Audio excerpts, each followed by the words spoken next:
আমার কলিজার টুকরা যুবক ভাইয়েরা, মুরব্বী বাবারা, পর্দার আড়ালের মা গো, দিলের কান লাগায় শুনো মা।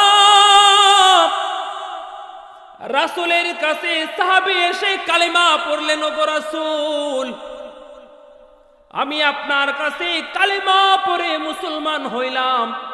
মুসলমান হওয়ার আগে যত অপকর্ম করেছি আল্লাহ কি আমার সব গুনাহ মাফ করছে নাকি? রাসূল বললেন, হ্যাঁ, কালিমা পড়ার ঈমান আনার সাথে সাথে পূর্বের যত গুনাহ আছে তোমাকে মাফ করে নিষ্পাপ বানিয়ে দেওয়া হয়েছে। আমার যুবক ভাইয়েরা, তাহলে শোনো, ব্যক্তিটার নাম হলো দাহিয়াতুল কলবি। এই নাম আমরা সবাই জানি, কিন্তু ঘটনা সবাই জানি না, কাহিনী সবাই জানি না। রাসূল যখন বললেন কালিমা পড়েছ, ঈমান গ্রহণ করেছ, সব গুনাহ আল্লাহ মাফ করে দিয়েছে, মানুষটা রাসূলের সামনে বসে কান্নার ঝড় কান্না করে আর বলে, ওগো রাসূল, আপনার কথা সত্য মানলাম, কিন্তু আমার দিল বলে আমার জীবনের সব গুনাহ আল্লাহ মাফ করলেও একটা গুনাহ আমার জীবনে এমন আছে যে গুনাহ আল্লাহ এখনো মাফ করেন না, এটা আমার ধারণা, বিশ্বাস। রাসূল বললেন, কি ব্যাপার, তাহলে কি এমন অপরাধ করছো যেটা আল্লাহ মাফ করবেন না? সাহাবী বলে, ওগো রাসূল, আমি বাড়ি থেকে সফরে বের হইলাম, তখন আমি ঈমান আনি নাই, কাফের মুশরিকদের দলের অন্তর্ভুক্ত ছিলাম। ওগো রাসূল, আমি বাড়ি থেকে সফরে বের হইলাম, সফরে বের হওয়ার সময় আমার বিবিকে বললাম, দেখ, আমি এই এলাকার লিডার। ওই জামানার মধ্যে এমন একটা পরিস্থিতি ছিল, যার ঘরে মেয়ে বাচ্চা জন্ম হইতো তাকে জীবিত কবর দিত। বলেন তো দেখি, মেয়ে জন্ম নেওয়া এটা গজব না রহমত? এই জোরে বলেন, মেয়ে রহমত না গজব? মেয়েরা বেশি বাপের পাগল থাকে, বাবাদের চোখের শীতলতা থাকে মেয়ে বাচ্চা। দেখবেন যাদের ছেলে আছে মেয়ে আছে, বাবার ভালোবাসা ছেলের থেকে মেয়ের প্রতি বেশি থাকে। ওয়াজআলা ফিহা সিরাজাও ওয়া কমারাম মুনীরা ওয়া হুয়াল্লাযী জাআলাল লাইলা ওয়ান নাহারা খিলফাতান লিমান আরাদা আন يذكر أو أراد شكورا وعباد الرحمن الذين يمشون على الأرض هونا وإذا خاطبهم الجاهلون قالوا سلاما والذين يبيتون لربهم سجدا وقياما والذين يقولون ربنا اصرف عنا عذاب جهنم إن عذابها كان غراما إنها ساءت مستقرا ومقاما والذين إذا أنفقوا لم يسرفوا ولم يقتروا والذين إذا أنفقوا لم يسرفوا ولم يقتروا وكان بين ذلك قواما والذين لا يدعون مع الله إلها آخر ولا يقتلون النفس التي حرم الله إلا بالحق ولا يزنون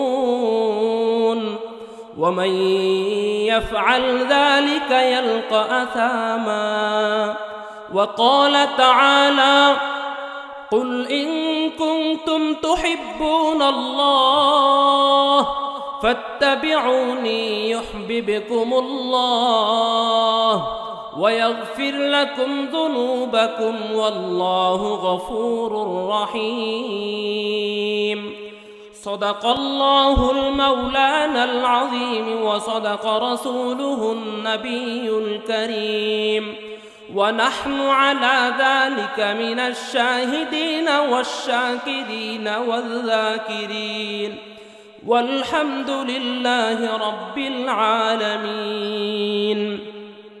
وقال النبي صلى الله عليه وسلم لا يؤمن أحدكم حتى أكون أحب إليه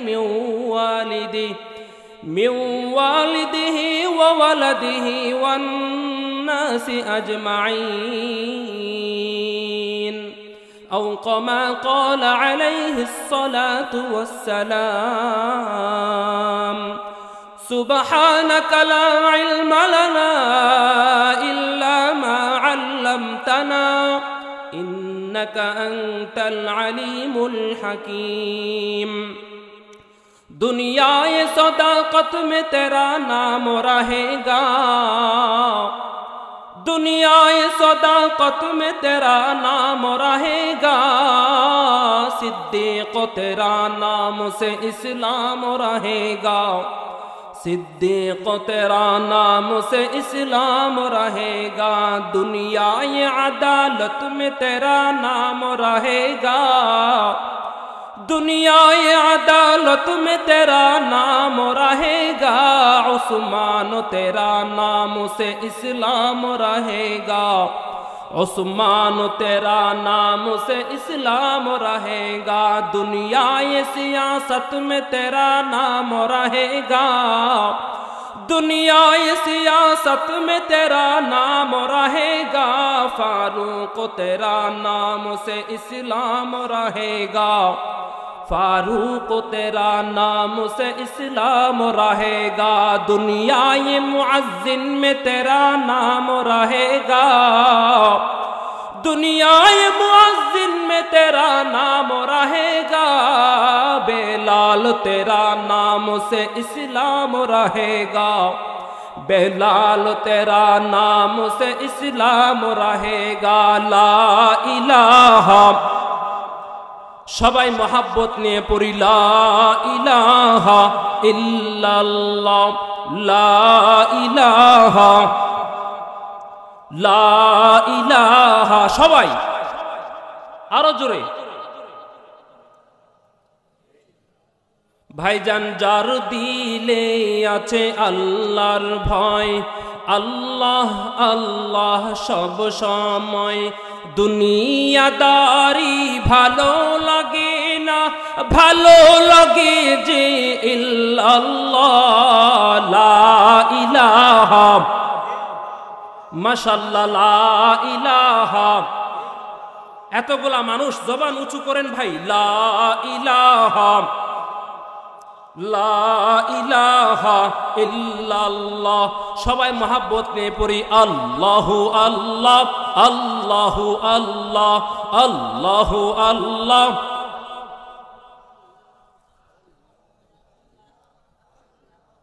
এই ভাই বলেন তো দেখি, আপনাকে জবান কে দিয়েছে? এই আল্লাহর নামটা আসতে বলেন কি আল্লাহর সাথে কোনো রাগারাগি আছে? ভাত কম দেয় আল্লাহ, খাওয়ান কম দেয়, তাহার জায়গার অভাব। আল্লাহ কোন জিনিসটা দেয় নাই আপনাকে বলতে পারবেন? কি দেয় নাই আপনাকে? সবই তো দিল। আপনি যে জবান দিয়ে মিথ্যা বলেন, গীবত করেন, গালি দেন, এই জবানটা কে দিয়েছে? যে জবান দিয়ে জিকির করতে বলছে, এই জবানটা কার? যে শক্তি দিয়ে কথা বলবেন, যে শক্তি দিয়ে আল্লাহর নাম জপবেন, এই শক্তিটাও কে দিয়েছে? সবকিছু আল্লাহর থাকলে জয় বাংলার আওয়াজটা জোরে হইতো না আল্লাহু আকবারের নামটা জোরে হইতো? তাইলে বলেন আল্লাহু আল্লাহ, আল্লাহু আল্লাহ, আল্লাহু আল্লাহ, আল্লাহু আল্লাহ।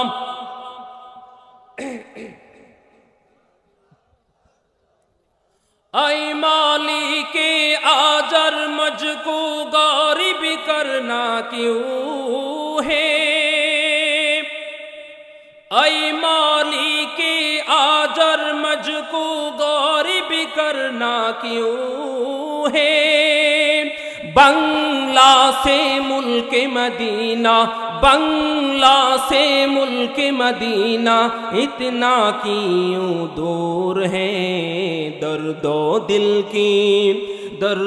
दिल की नात सुनाते हैं आशिक़े कौमीना, सुन लो शाहे मदीना।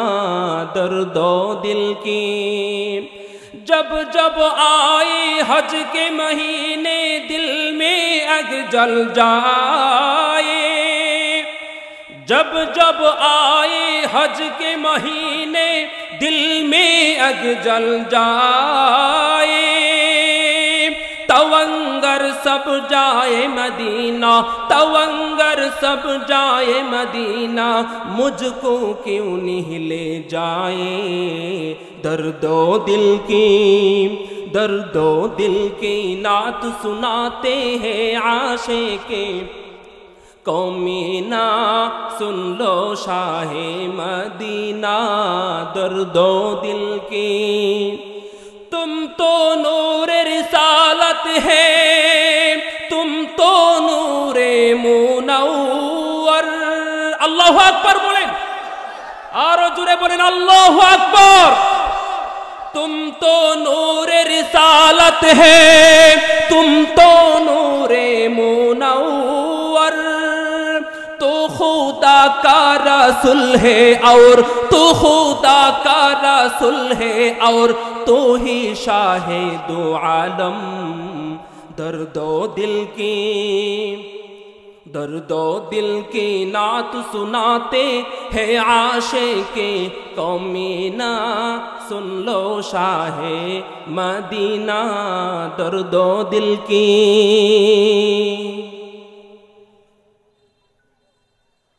সবাই একবার পড়ি আলহামদুলিল্লাহ, একবার জোরে আওয়াজ দিয়ে পড়ি সুবহানাল্লাহ। ইমানি জজবা নিয়ে ইমানি আওয়াজ দিয়ে পড়ি আল্লাহু আকবার। আলহামদুলিল্লাহ, আল্লাহ পাকের দরবারে অসংখ্য গণিত শুকর ও সুজুদ যে মহান রব্বুল আলামিন আমাদেরকে ভালোবেসে মোহাব্বত করে আল হিদায়া যুব সমাজ সালথি ধলামুলগাঁও পূর্বদলা নেত্রকোনা এর উদ্যোগে প্রথম বার্ষিক ইসলামী সম্মেলনে উপস্থিত হওয়ার মতো সৌভাগ্য দিয়েছেন। উম্মতের উলামায়ে কেরামদের সান্নিধ্যে আসবার বসবার তৌফিক দিয়েছেন। স্টেজে অনেক উলামায়ে কেরাম আছেন, মাদ্রাসার ছাত্র ভাইয়েরা আছেন, আমার সামনে উপবিষ্ট আছেন দিনের অত্যন্ত প্রহরী কলিজার টুকরা যুবক ভাইয়েরা, মুরব্বী বাবারা, মাদ্রাসার ছাত্র ভাইয়েরা, অনেক মাদ্রাসার শিক্ষক বৃন্দ আছেন, মুহতামিম সাহেবান আছেন, বিভিন্ন মসজিদের ইমাম ও খতিব সাহেবান আছেন এবং এলাকার সমাজের গণ্যমান্য ব্যক্তিবর্গ আছেন। পর্দার আড়ালে আছেন আমার শ্রদ্ধেয়া মা ও বোন। আমরা সবাই আল্লাহর কাছে আবারও শুকর আদায় করব যে মহান রব্বুল আলামিন আমাদেরকে গুনাহের মজলিসে না বসায়া, গুনাহের মজলিসে না নিয়ে, বিছানায় পিঠা না লাগিয়ে আল্লাহ উম্মতের রাহবার উলামায়ে কেরামদের জবান থেকে কোরআন এবং হাদিসের আলোচনা শোনার তৌফিক দিয়েছেন। এজন্য সকলে শুকর আদায় করছি আলহামদুলিল্লাহ। বলেন তো দেখি, আমাদের সৃষ্টিকর্তা একমাত্র কে, নাকি আরো কেউ আছে? আরো আছে? আমাকে আর আপনাকে সৃষ্টি করেছেন কে? মানুষ হিসাবে বানিয়েছেন কে? আল্লাহ যদি আমাদেরকে সৃষ্টি না করত তাহলে আমাদের জুড়ে জন্ম নেওয়ার কি কোনো সুযোগ ছিল? বলেন তো দেখি, আমাদেরকে সৃষ্টি করে আল্লাহ আমার উপর দয়া করেছে না জুলুম করেছে? এই জোরে বলেন, কি করেছে? আল্লাহ দয়া করেছেন, আমাদেরকে আল্লাহ সুস্থও রেখেছেন। আবারও পড়ি আলহামদুলিল্লাহ। আমাকে আলোচ্য বিষয় দেওয়া হলো রাসূলের প্রতি সাহাবীদের ভালোবাসা কেমন ছিল। এশারের পর থেকে, মাগরিবের পর থেকে উলামায়ে কেরাম বয়ান করেছে, এশারের পর থেকেও গুরুত্বপূর্ণ বয়ান হয়েছে, আপনারা শুনেছেন। এক একজন এক একটা বিষয় নিয়ে আলোচনা করেছেন। দেখেন, সবাই গরম গরম আলোচনা করে আপনাদের জজবাটাকে জাগিয়ে তুলেছে। এখন আমাকে যে বিষয় দিছে এটার মধ্যে গরম কোনো কথাই নাই। এখন আপনারা কি রাগ হইবেন যে কি মরা মার্কা হুজুর লয়েছে, কোনো সেত নাই বেত নাই, জোরে কোনো কথাই কয় না, নারায় তাকবীরও দিতে পারি না, রাগ হইবেন? কান্না করার প্রস্তুতি আছে আপনাদের? মনোযোগ এদিকে আছে? মনোযোগ আছে তো? আচ্ছা, পিছনের ভাইরা যারা বসে আছেন, যুবক ভাই যারা আছেন, আপনাদের তো ভাই, আমি আপনাদেরকে অনুরোধ রাখলাম ফাঁকা জায়গা বন্ধ করে সামনে বসবেন, না আসলে কোনো দুঃখ নাই, যেখানে আছেন সেখানে থাকেন। অনুরোধ রাখলাম ফাঁকা জায়গা বন্ধ করে বসলে মাহফিলের সৌন্দর্য রক্ষা হবে ইনশাআল্লাহ। আল্লাহ আমাদের সবাইকে কবুল করুক, জোরে বলেন আমিন। মাদানী সাহেব চলে আসবেন, আপনারা বয়ান শুনবেন তার, কিন্তু আমি যে বসলাম, আমার আগে যারা যারা আলোচনা করেছে সবাই যোগ্য ব্যক্তি ছিল, আমার পরে যিনি বয়ান করবেন তিনিও যোগ্য ব্যক্তি, তার জন্যই আপনারা আসছেন। মাঝখানে আমি বসলাম, কোনো এলেম নাই, আমল নাই, কোনো কিছুই নাই, আপনাদের সামনে বসলাম। আমার তো ভয় হইতেছে আপনারা আমার রাইখানি চলে যান। তবে একটা নিশ্চিত আছে যে মাদানী সাহেব আওয়ার আগে তো আর আপনারা যাইতেছেন না, সুতরাং এই ভয়টা নাই এজন্য আর কি। সুতরাং যদি না থাকতো তাইলে আমি আর মাইকলা ছাড়া আরো কেউ থাকতো মনে হয়। আল্লাহ আমাদের সবাইকে দিনের জন্য কবুল করুক, জোরে বলেন আমিন। বৃষ্টি আসুক আমরাও চাই, কি চান না? মানুষের হাহাকার, হুজুর বৃষ্টি দরকার। বৃষ্টির জন্য ব্যাঙ্গের বিয়া হইতেছে বিভিন্ন জায়গায়। ব্যাঙ্গের বিয়াটে লাগতো না ভাই, আল্লাহ আমাদেরকে বৃষ্টি, কল্যাণকর বৃষ্টি দান করুন, বলেন আমিন। মেঘ অভিজ্ঞা কেউ আলবাইছেন না? এই যে কাম হয়েছে, হুজুরও আলবাইছে। কি কন হুজুর কাকলে ইমামতি পারে না আলো বাইতারে? এই যে হুজুর সাক্ষী, ধন্যবাদ আপনাকে। আমরা মেঘবিদ্যা ফুটবল খেলছি না? মেঘবিদ্যা ফুটবল খেলাটা কিন্তু মেঘের মধ্যে মজা বেশি, শটটা মাইরাই পইরা যা চিত্তয়া, এটার মধ্যে মজা। তো মেঘবিদ্যা যদি ফুটবল খেলতারি বয়ান শুনতাম না কেন? মেঘাইলে কি থাকবেন না যাইবেন? আচ্ছা, আল্লাহ মেঘটা দেও দেখি একটু, আল্লাহ কবুল করুক, বলেন আমিন। মুহতারাম হাজিরিন, আমাদেরকে আল্লাহ সৃষ্টি করেছেন, আমরা জান্নাতে ছিলাম, জান্নাত থেকে সামান্য সময়ের জন্য দুনিয়ায় আসছি। এখান থেকে আমরা যাব কই? এখানে যে আমরা আছি দুনিয়ায়, এটা কি আমাদের গন্তব্য না স্টেশন? এই জোরে বলেন, গন্তব্য না স্টেশন? স্টেশনে মানুষ সারাদিন থাকে না সামান্য সময় থাকে? 1 বছর থাকে না সামান্য সময় থাকে? দুনিয়ার জমিনে আমরা স্টেশন মনে করে সামান্য সময়ের জন্য আছি। এই যে সামান্য সময়ের জন্য আমরা আছি, এই সামান্য সময়ে আমার ঘর দরকার, আমার জমি দরকার, আমার বিয়া দরকার, আমার সংসার দরকার, এই সব কিছু। শালতিতে আমার বাড়ি আছে, নেত্রকোনা দরকার, নেত্রকোনা হয়ে গেছে, এবার মামিসিং দরকার, মামিসিং হয়ে গেছে, এবার ঢাকায় দরকার, ঢাকায় হয়ে গেছে, এবার লন্ডনে দরকার। এই যে মানুষ স্টেশনে আইসা এসব চিন্তা করে, মামিসিং স্টেশনে নেত্রকোনা থেকে উঠলেন ট্রেনে, মোহনগঞ্জ এক্সপ্রেসে উঠে মামিসিং স্টেজে সামান্য সময় আপনাকে দেওয়া হলো। এই সময়ে যদি চিন্তা করেন এখানে জমি কিনবো, বাড়ি করব, তারপর সংসার হবে, সন্তানাদি থাকবে, এই চিন্তা করলে আপনাকে বুদ্ধিমান বলবে না বুকা বলবে? আরে তুমি সর্বোচ্চ 5 টাকা দিয়ে একটা লাল চা খাইতে পারবা, আর একটা কাঁচা সুপারি দিয়া পান খাইতে পারবা, হেনাপাতি জর্দা দিয়া। কি কন? এছাড়া কোনো সুযোগ আছে? তাইলে আমরা স্টেশনে এসে আমরা মনে করি হুজুর আমার এখনো হয় নাই, মাত্র 100 আরা জমি হয়েছে, আরো দরকার। আল্লাহ রাসূল সাল্লাল্লাহু আলাইহি ওয়াসাল্লাম আমাদেরকে পদ্ধতি শিখিয়েছেন। এই আমার উম্মতেরা শুনো, পশুর মতো ভোগ করো না।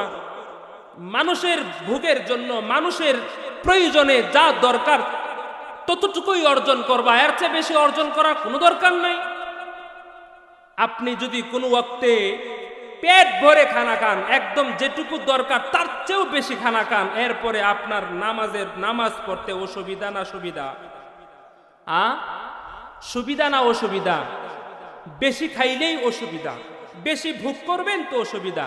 সম্পদ 1 কাটা আছে, হিসাব 1 কাটারে দিতে হবে। সম্পদ 20 কাটা, 20 কাটার হিসাব দিতে হবে।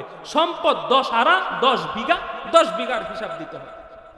তাহলে আল্লাহর কাছে এত হিসাব দিতে হবে, আমার এত কিছুর দরকার কি? যতটুকু প্রয়োজন এতটুকুই আল্লাহ আমাদের সবাইকে দান করুন, বলেন আমিন। অভাবী সংসারে যারা আছেন আল্লাহ অভাব দূর করে দেন, আবারও বলেন আমিন।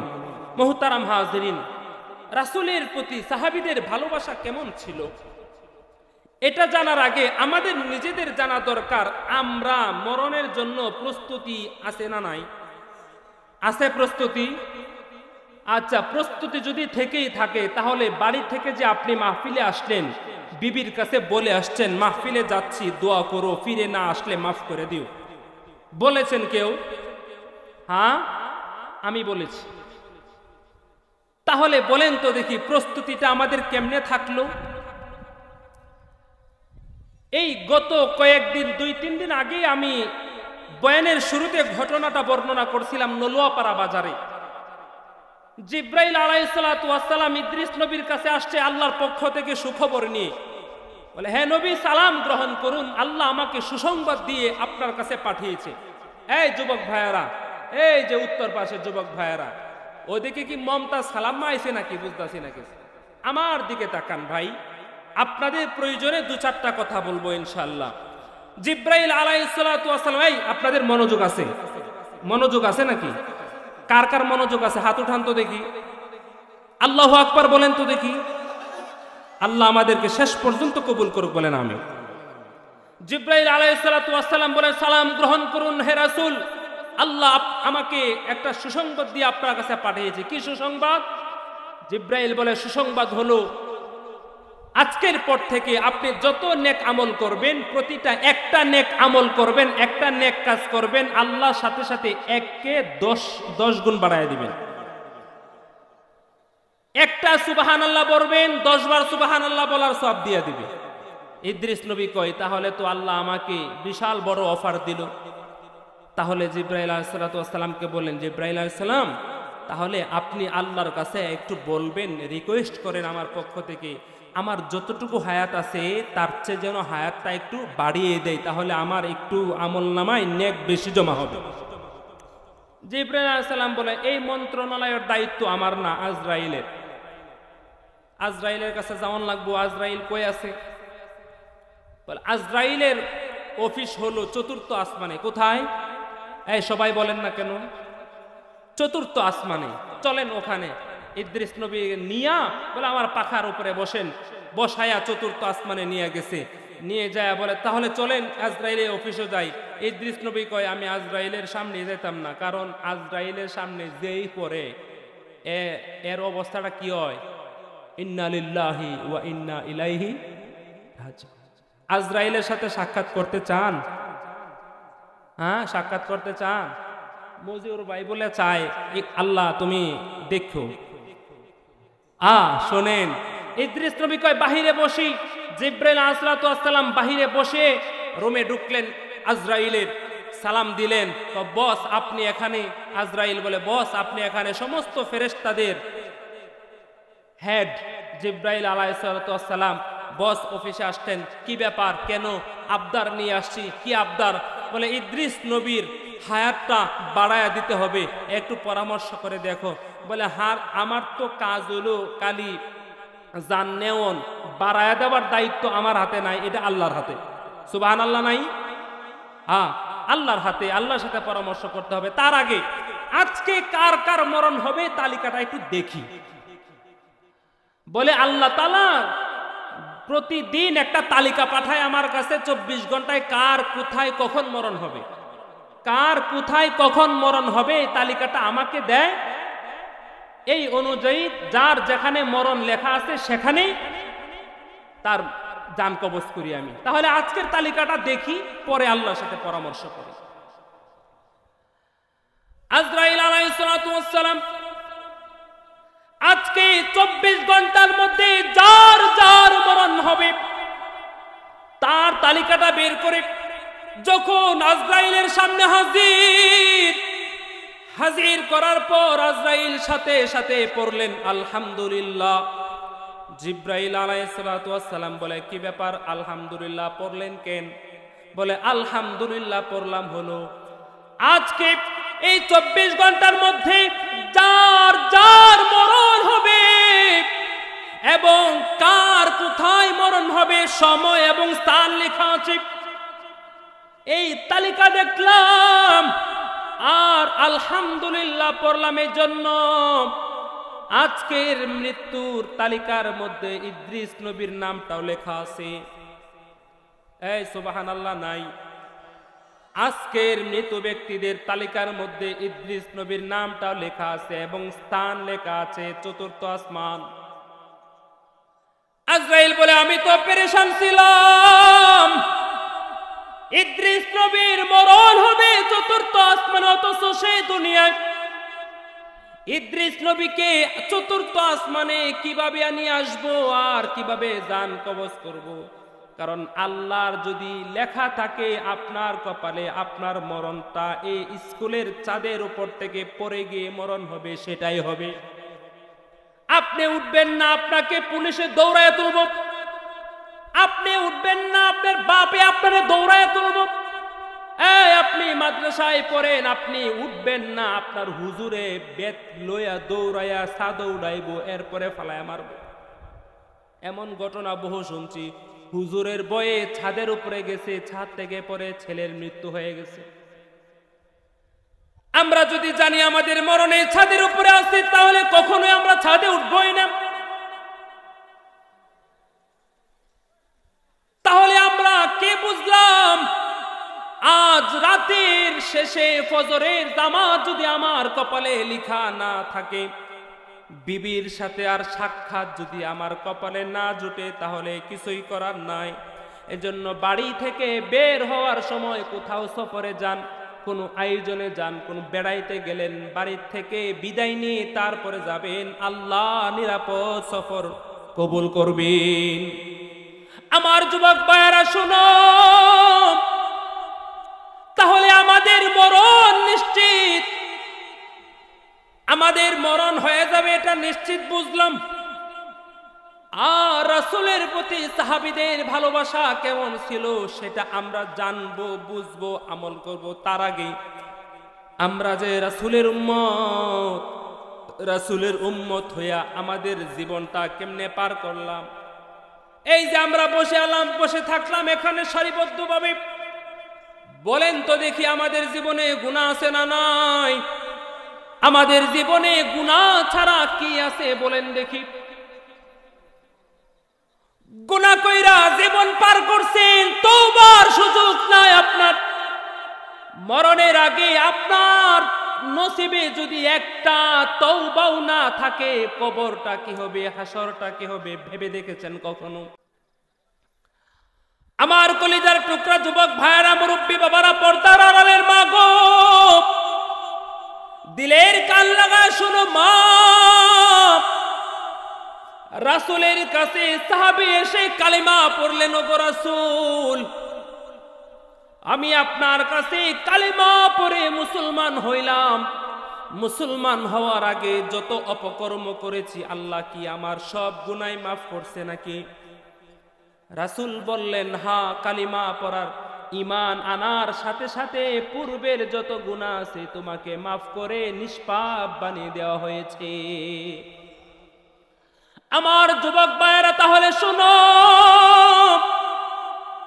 ব্যক্তিটার নাম হলো দাহিয়াতুল কলবি।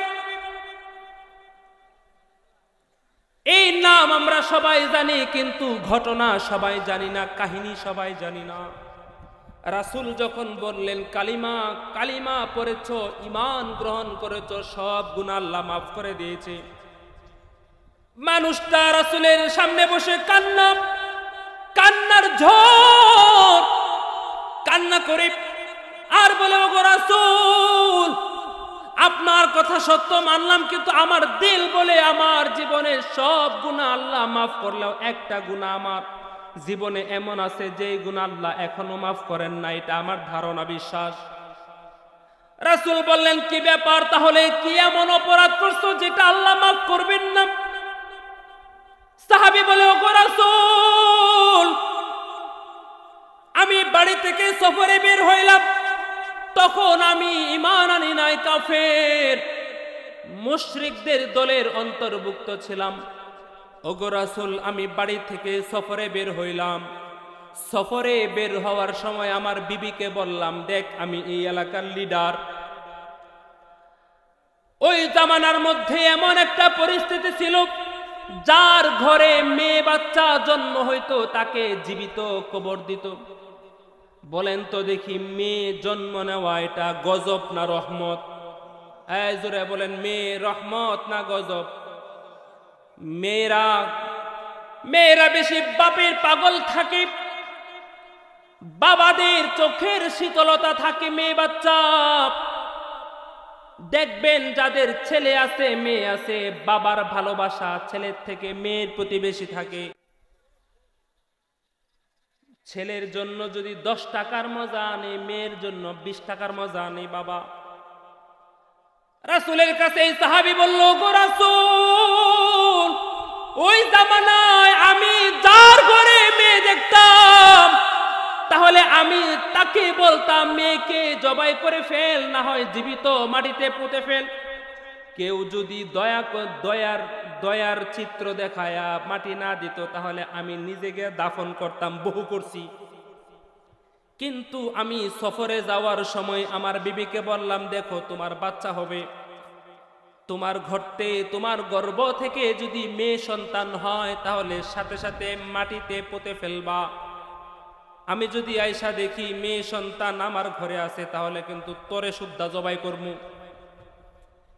এই কথা বইলা ওসিয়ত রেখে আমি সফরে গেলাম। রাসূল লম্বা সফর শেষ করে আমি বাড়ি ফিরলাম।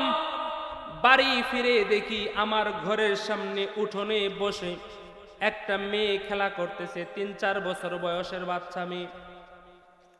কথা বলতে পারে, ভালোভাবে কথা বলতে পারে, এরকম একটা মেয়ে উঠোনে বসে খেলা করে, খুব সুন্দর চেহারা। একদিকে যদি দুধ রাখি, আর একদিকে যদি আমার মেয়ের চেহারাটা রাখি, তাহলে দুধের মধ্যে স্পট থাকতে পারে, মেয়ের চেহারার মধ্যে কোনো স্পট থাকবে না। ইয়া রাসূলুল্লাহ, ইয়া হাবিবাল্লাহ, আমার মেয়েকে দেখলাম, আমি তো আর জানি না এটা আমার সন্তান। আমার বিবিকে রাগে ডাক দেয়া বললাম, এই মেয়ে বাচ্চাকে। দাহিয়াতুল কলবি যে সাহাবীর কথা বললাম আপনাদের সামনে, এই সাহাবীর চেহারাটা বড় সুন্দর ছিল, চমৎকার চেহারা ছিল, আকর্ষণীয় চেহারা ছিল, দেখার মতো একটা চেহারা ছিল। তার বিবিকে ডাক দেয়া বলল, এই বাচ্চা কার? মহিলা ভাবছে আমি এই কথাটা বললে আমার স্বামী হৃদয়টা শীতল হয়ে যাবে। আমি বললাম, মেয়েটা তো তোমার মেয়েটা, আমার গর্ভ থেকে এই বাচ্চার জন্ম হয়েছে, মেয়ে বাচ্চা। বলে, এই তোমার না বললাম মেয়ে জন্ম হইলে সাথে সাথে মাটিতে পুঁতে ফেলার জন্য। এবার মেয়ের মা ডাক দেয়া বলে, স্বামী আমার 3টা বছর আপনি আমার চোখের সামনে নাই। আপনার চেহারা যেমন সুন্দর, আপনার জন্ম দেওয়া আপনার এই যে সন্তানের চেহারাটাও সেম আপনার মতো সুন্দর। আপনার অনুপস্থিতিতে এই সন্তানের চেহারা দেখা আপনার অভাব আমি পূরণ করতাম। আপনার কথা যখনই মনে হইতো তখনই মেয়েটার চেহারার দিকে তাকাইতাম, তাকানোর সাথে সাথে আমার কষ্ট দূর হয়ে যাইত। এই জন্য আমি এই মেয়ের চেহারার দিকে মায়ায় পড়ে গেছি। এই মেয়ের সুন্দর চেহারার দিকে মায়ায় পড়া আর আমি মাটি দিতে পারি নাই। আমি নির্দয়, আমি অসহায় হয়ে গেলাম। ও স্বামী আমার, আপনি কিচ্ছু বলবেন না, এই সন্তানটা আমাদের ঘরে দাসী হিসাবে থাকুক। মেয়ের পরিচয় যদি আপনার দিতে লজ্জাবোধ হয় তাহলে দাসী হিসাবে রেখে দেন। এই মেয়ের গলায় আমি মা ছুরি লাগাইতে পারি না। স্বামী আর সাথে সাথে কিছু বললেন না।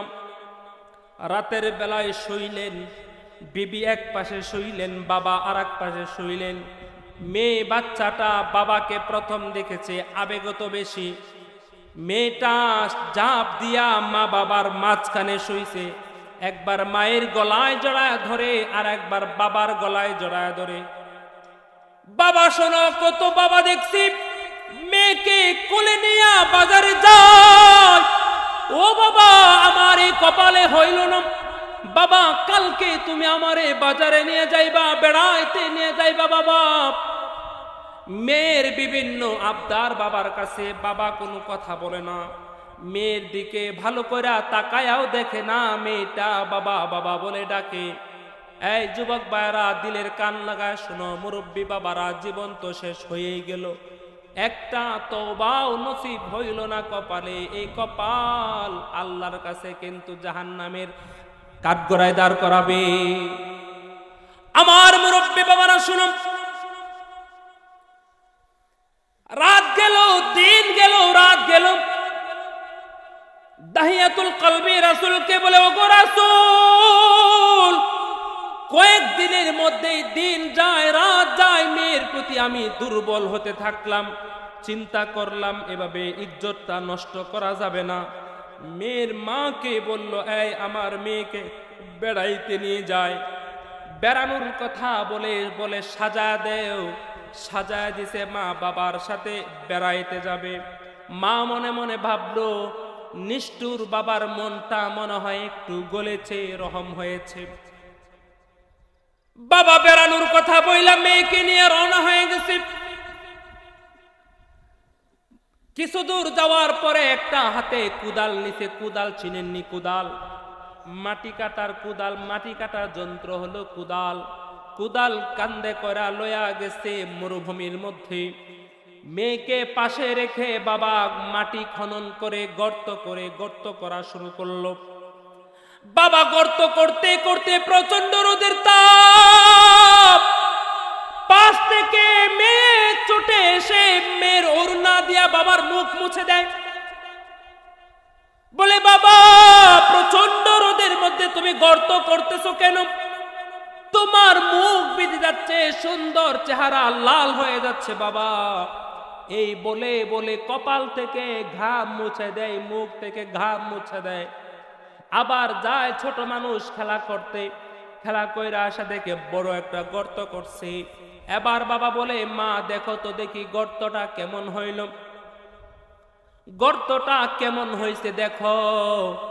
এই কথা বলার সাথে সাথে মেয়েটা দৌড়ে এসে গর্তের পাড়ে দাঁড়াইয়া মাথাটা নিচায়া দেখে গর্তটা কেমন, কতটা গভীর গর্তটা হলো এটা দেখে। দেখার সাথে সাথে নিষ্ঠুর পিতা মেয়েটাকে ধাক্কা মেরা ফেলায় দিল।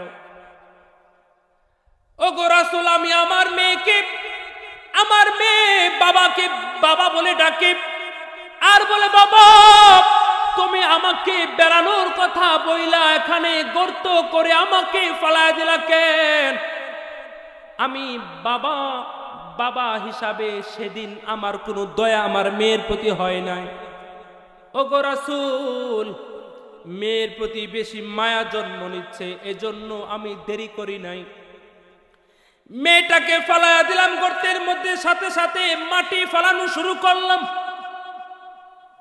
গর্তর মধ্যে মাটি ফেলতে ফেলতে আমার মেয়ের গলা পর্যন্ত মাটি দিয়া যখন ভরট করেছি, মেয়েটা আমাকে একটা ডাক দিয়েছিল, বলল, আব্বু তুমি আমাকে সহ্য করতে না পেরে জীবিত আমাকে তুমি মাটিতে পুঁতে ফেলার সিদ্ধান্ত নিলা। ও বাবা শুনো, আমি তোমার মেয়ে, এই পরিচয় দিতে যদি সমাজে তোমার লজ্জা হয়, আমাকে এখান থেকে উদ্ধার করে ছেড়ে দাও।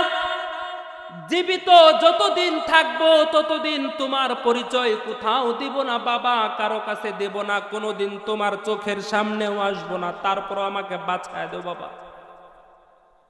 ও বাবা তুমি আমাকে মাইরো না, এইভাবে আমার খুব কষ্ট হইতেছে বাবা, তুমি আমার সাথে বিশ্বাসঘাতকতা করতে পারলা বাবা, আমি তো তোমার কোনো ক্ষতি করি নাই, কোনোদিন করার নিয়ত নাই। ওগো রাসূল, আমি সেদিন আমার এই মেয়ের আবদারও রাখি নাই। মেয়েটা গর্তের মধ্যে পড়া আমাকে বলছে আব্বু। এই আব্বু ডাকটা এখন ইদানিং আমার কানে শুধু বাজে, আমার কোনো জবাব চলে না। ওগো রাসূল, আমার মেয়েটাকে আমি নিষ্ঠুর হয়ে আমার মেয়েটার গলা থেকে মাথা সহ পুরাটা মাটিতে